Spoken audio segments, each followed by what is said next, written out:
Bonjour à tous, je m'appelle Aurélie. Mon travail consiste à vous accompagner dans l'évolution de votre carrière.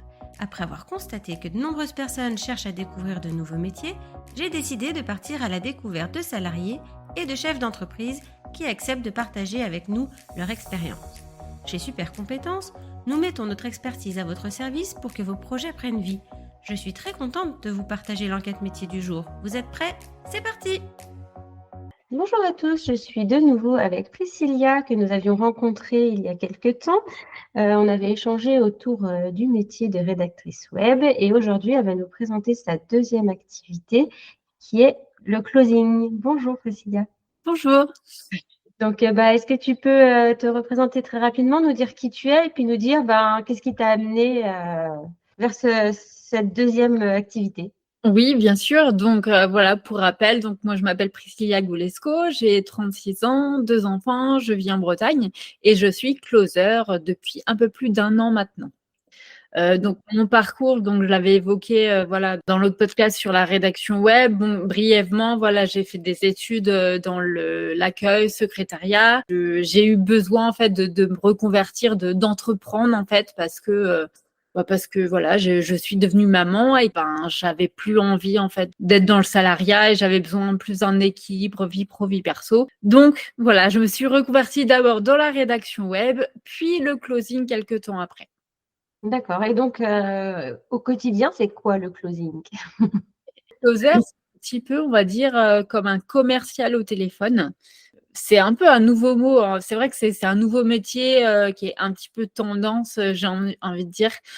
Lui, il finalise vraiment la vente. Donc lui, il va être axé plus sur la vente de formation en ligne ou d'accompagnement, de coaching. Quand par exemple, quand vous arrivez, il y a une formation en ligne qui vous intéresse et que vous arrivez sur la page, le site web de l'entrepreneur, il y a souvent marqué prendre un appel. Voilà. Un rendu d'information ou... Voilà, c'est ça. Et en fait, derrière, il y a un closer, du coup. Donc, vous réservez donc selon l'agenda que vous propose le closer. Et hop, le closer vous rappelle. Et là, vraiment, mon objectif, c'est vraiment de voir déjà, dans un premier temps, de vérifier si la personne, finalement, elle est la bonne personne pour rejoindre le programme. D'accord. Donc, c'est pas de la vente, on va dire, bête et méchante, comme j'ai envie de dire, un peu comme le vendeur de tapis où on essaie de vendre son programme absolument. Là, pour le coup, on vérifie vraiment si ça peut matcher. C'est-à-dire qu'on lui pose énormément de questions au client, donc sur sa situation, sur ses besoins, ses attentes, sa motivation. Et puis voilà, donc en fait, on la laisse parler vraiment 80% du temps et nous, on parle seulement 20%. Donc, c'est vraiment de l'écoute active. Ok. Et donc, tu travailles pour une seule entreprise? Alors, on peut avoir 2 clients, mais un client, c'est déjà très bien, en fait. Voilà. D'accord. Ouais, parce que ça demande quand même beaucoup d'énergie, beaucoup de temps. Après, un deuxième, si on fait vraiment ça à temps plein, c'est bien d'avoir un deuxième aussi. Et donc, tu fais ça à temps choisi quand même, puisque tu es indépendant. Donc, Alors oui, c'est moi qui choisis mes horaires. Maintenant, comparé à la rédaction web, donc la rédaction web, je disais que là, c'était vraiment moi qui choisissais à 100% mes horaires. Là, c'est un petit peu plus délicat dans le sens où il faut aussi se rendre disponible en fonction des clients, en fait, finalement, qu'on va avoir. Si on s'adresse à des personnes, des salariés, vraiment, forcément, ils vont être plus disponibles le soir, le week-end. Alors que si on s'adresse en B2B, donc c'est-à-dire à d'autres professionnels, on peut les avoir plus au téléphone en journée. Donc tout dépend à qui on s'adresse. d'accord. Mais du coup, c'est l'entreprise qui te fixe des horaires quand même ou... Non, c'est quand même moi qui fixe mes horaires. Alors j'ai un agenda, donc c'est pour ça, d'où le fait qu'il faut être hyper organisé. J'ai un agenda, j'ai un Calendly, donc là où peuvent prendre les rendez-vous, où les clients peuvent prendre les rendez-vous. Et là, pour le coup, c'est à moi d'ouvrir en fait les plages horaires de disponibles. D'accord. Si jamais moi j'ai un rendez-vous personnel, il faut absolument que je bloque le créneau pour le rendre indisponible. D'accord. Ouais. C'est ça. Il faut être organisé, bien pensé à chaque fois. Parce que voilà, si j'ai un appel en même temps que j'ai le rendez-vous chez le dentiste ou tout ça, c'est pas possible. Et donc, les rendez-vous, ils sont prévus un peu au dernier moment, du coup, j'imagine.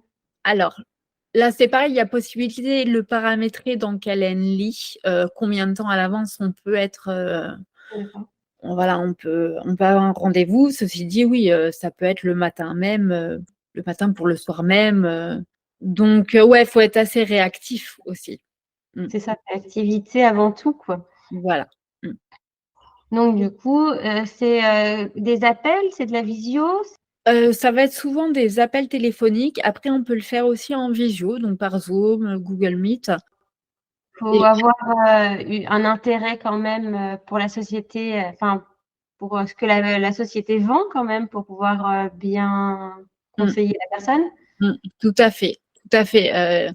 C'est sûr que c'est important si on se sent pas du tout aligné avec ce qu'on vend, ben il y aura rapidement un problème. Ça va se sentir dans tous les cas dans nos résultats. Quelqu'un qui est hyper motivé par ce qu'il vend et un autre pas du tout, forcément ça se sent. Il y aura rapidement de l'ennui, lassitude. Et rapidement on va arrêter. Donc je pense que ouais, c'est important de bien choisir son programme. Alors malheureusement au début, comme tout, quand on débute, des fois on n'a pas la possibilité de le faire, mais je dirais c'est avec l'expérience aussi que D'accord. Il possible. existe une formation, enfin, tu as été formée, toi? C'est par l'entreprise, du coup, que tu te formes? Non, pas du tout. Alors là, je dirais justement, il faut faire attention à ça parce que vu que c'est un métier qui est assez nouveau, il y a pas mal d'arnaques. Alors bon, je sais pas si on peut appeler ça arnaque parce que bon, c'est voilà légal, voilà. Mais disons que moi, j'ai vraiment été formée par des formateurs, donc sur une formation de closing. Et après, voilà, après je faisais ma petite vie de closer. Maintenant, il y a d'autres formateurs qui proposent d'acheter leur formation pour après vendre leur formation. Enfin, c'est un Oui, peu complexe. d'accord. Voilà, et c'est vrai que sur LinkedIn notamment, on voit souvent ce genre d'offres. Donc c'est pour ça qu'il faut faire attention. Il y a des commissions qui paraissent alléchantes, de 30 à 50% de commission, parce que donc on est payé à la commission, forcément. D'accord. Ils vendent de la formation, par exemple? Si c'est une formation? Oui, voilà, c'est ça. En fait, en règle générale, la moyenne, on est payé 10% de commission. Si on vend un programme à 1 000 euros, on est payé 100 euros.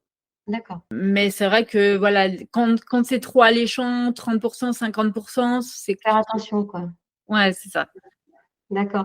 Et du coup, tu n'es pas lié à une entreprise. Enfin, tu peux, si ça te plaît plus, tu peux arrêter ou tu as un délai? Comment ça se passe? Oui, tout à fait.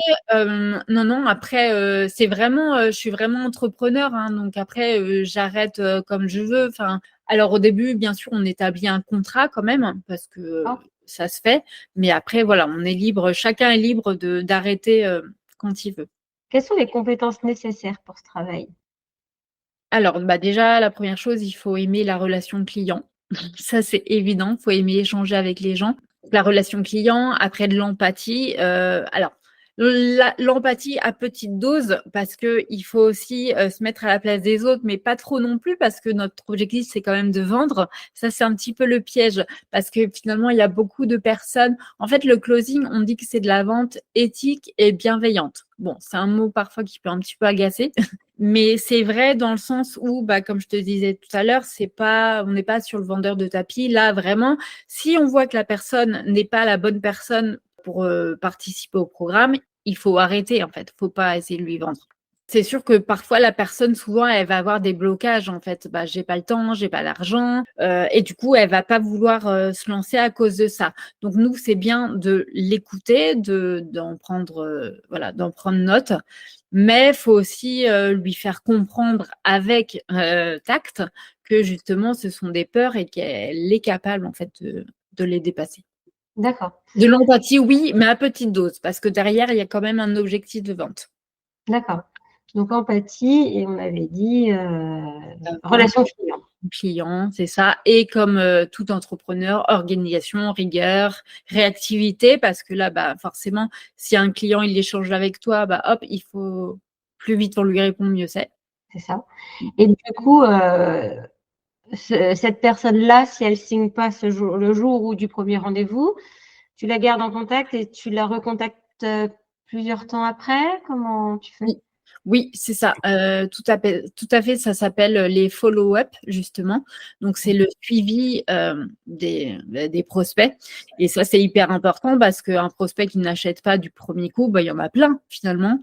Donc, c'est important de garder le lien, de lui envoyer régulièrement, bah, voilà, je sais pas, soit une brochure, soit… enfin, de garder le lien, tout simplement. Et au bout d'un moment, eh ben, peut-être qu'elle va finir par acheter. Donc, du coup, si je comprends bien, l'entreprise, c'est pas forcément quelqu'un de l'entreprise qui vend la formation qu'on a la première fois, quoi. Voilà, c'est ça. Ça, et souvent, on est même une grosse équipe hein, quand même. Hein. Il n'y a pas qu'un closer, souvent il y en a plusieurs. Et c'est toujours le même closer qui nous rappelle, par contre. En général, oui.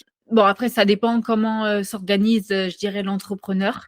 En général, après, enfin, je te parlerai du setting également. Donc, on a une liste aussi. Je t'explique ce que c'est le setting parce que c'est en lien avec le closing. Le setting, c'est l'étape d'avant le closing. C'est-à-dire que en closing, les rendez-vous arrivent sur notre agenda. Les gens réservent directement et nous, on n'a plus qu'à appeler. Le setting, il faut aller démarcher, on va dire, les clients. Mais c'est pas de la prospection à froid. Ça n'a rien à voir avec les appels téléphoniques pour nous vendre je ne sais quoi, l'isolation. Là, pour le coup, c'est vraiment, on va aller voir sur les réseaux de l'entrepreneur, donc LinkedIn, Facebook.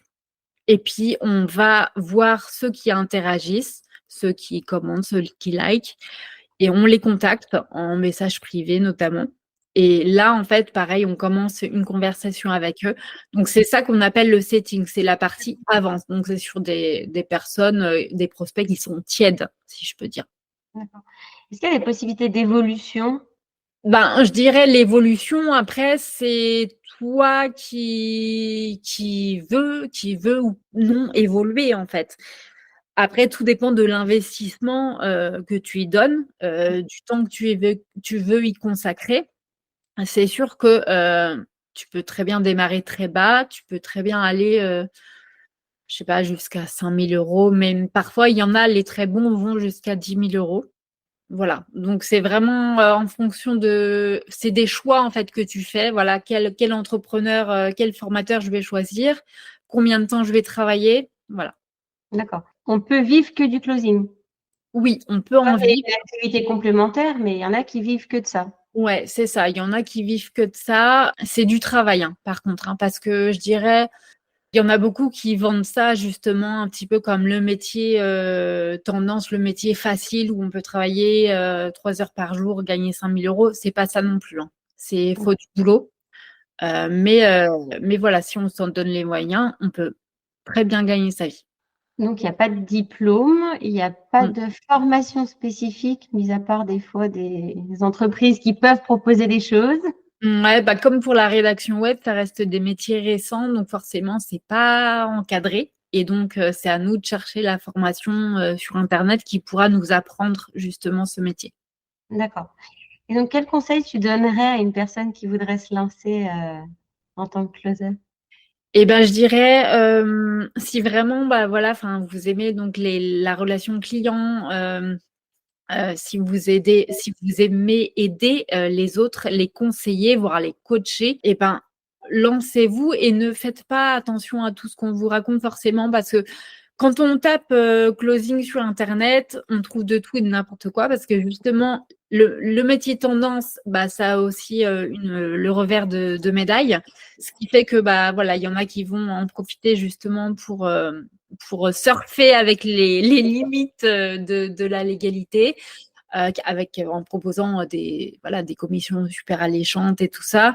Il y en a qui vont dire que le marché est saturé, etc. Moi, je trouve pas. Alors, attention, par contre, un conseil, si vous vous lancez dans le closing, c'est très bien, mais pour moi, la compétence en setting est primordiale aussi. Il faut vraiment avoir les deux. Ok, Il y en a toujours qui cherchent que des closers, mais pour moi, vraiment, setting plus closing, c'est vraiment le combo gagnant. d'accord. Oui, parce que j'avais peut-être pas demandé s'il y avait beaucoup de si on arrivait à trouver facilement des missions ou des entreprises qui cherchent. Alors oui, finalement, mais effectivement, on demande beaucoup de setting en fait, D'accord. setting avec. Donc, D'accord. mmh. C'est pour ça que c'est bien d'avoir les 2 compétences. Bah oui, parce qu'en fait, pour l'entrepreneur, le fait d'avoir un setter-closer, ça lui fait économiser énormément sur ses frais, sur ses coûts publicitaires, finalement. Donc, pour lui, c'est tout bénef. Et voilà, c'est gagnant-gagnant, en fait. D'accord. Eh bien, merci Priscilla. De rien. Merci d'avoir écouté ce podcast. Vous retrouverez les liens de notre invité du jour en description. Vous trouverez également l'enquête métier du jour en version PDF dans les notes de l'épisode. Si l'interview vous a plu, n'hésitez pas à la relayer autour de vous et de la noter sur votre application de podcast préférée. Vous pourrez retrouver l'ensemble de nos services sur supercompétences.fr. Si vous voulez partager votre métier, prenez contact avec moi pour que nous puissions en discuter. Je reste également disponible pour parler avec vous de vos projets de reconversion professionnelle. Je vous donne rendez-vous au prochain épisode. Belle journée!